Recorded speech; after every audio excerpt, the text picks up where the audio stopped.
দিকে আসুন।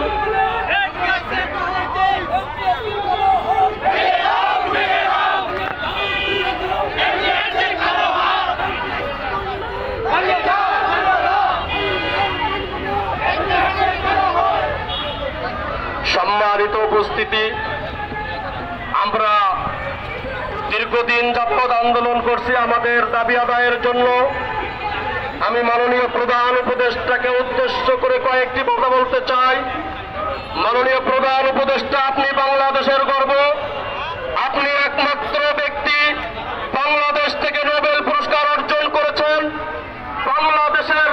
বাংলাদেশকে বিশ্বের মানচিত্রে উঁচু করে ধরেছেন।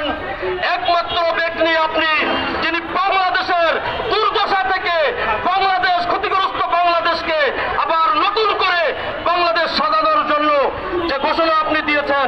আজকে যদি আপনি আপনার কথা অটুট হয়ে থাকেন, যদি আপনি আপনার কথায় নিষ্ঠাবান হয়ে থাকেন, তাহলে 60,000 অবৈধ জাল সনদধারীদেরকে গ্রেফতার করে দৃষ্টান্তমূলক শাস্তির ব্যবস্থা, বৈধ সনদধারীদেরকে 1 থেকে 12তম বৈধ নিবন্ধন সনদধারীদেরকে নিয়োগের ব্যবস্থা করে এই শিক্ষা খাত থেকে চিরতরে দুর্নীতি দূর করুন।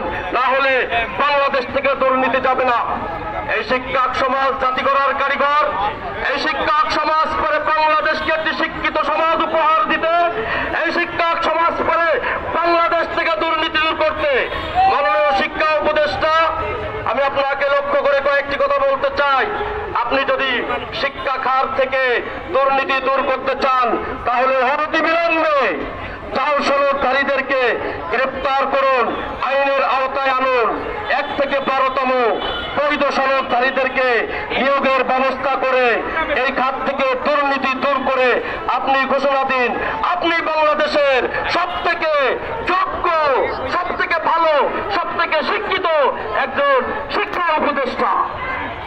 সম্মানিত উপস্থিতি, আসুন আমরা এক জাতকে একযোগে সকলে বলতে চাই, বৈধ সনদ যার, চাকরি তার, জাল সনদ যার, তাকে গ্রেফতার করে দৃষ্টান্তমূলক শাস্তির ব্যবস্থা